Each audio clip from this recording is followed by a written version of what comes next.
Definitely one of the top 3 questions I get from beginner guitar players is, Lauren, how do I make my chords sound better? How do I stop my fingers from muting other strings? And there's a number of things that we can correct when it comes to chord changes.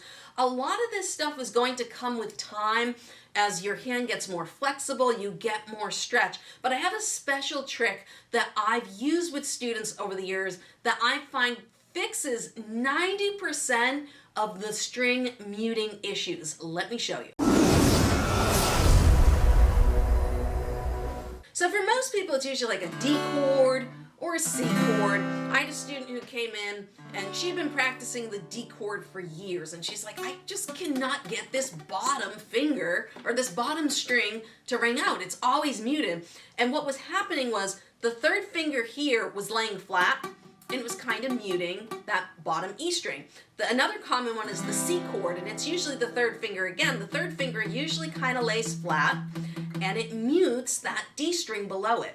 Or sometimes your finger's touching the high E string, okay, and that gets muted. So it's like, oh, what do I do to fix this? So in the beginning, a lot of students don't have the correct stretch and posture and hand positioning to actually give enough space for the chords to be played correctly. So what I do is I use this. It's a pen. It's a tool that everyone has in their household, and you're saying, Lauren, this is crazy, but let me show you. So like I was saying before, if we take something like a C chord, a lot of students sometimes do not leave enough space underneath the fretboard. They rest their first finger or their hand kind of right on the fretboard.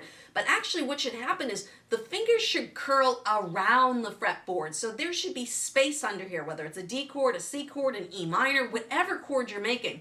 So by putting a pen, it kind of reminds us to leave that space. So now we have to form these chords around the pen.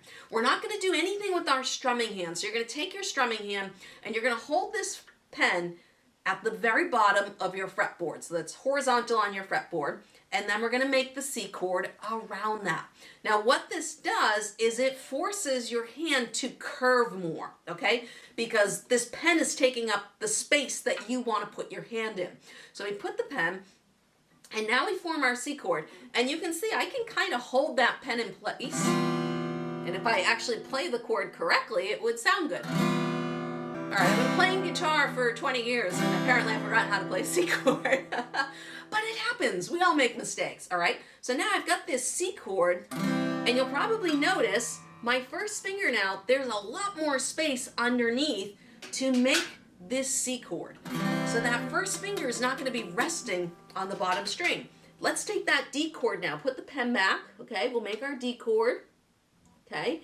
And you can see, because of this pen's here, my finger is less likely to land flat. And now I play my D chord.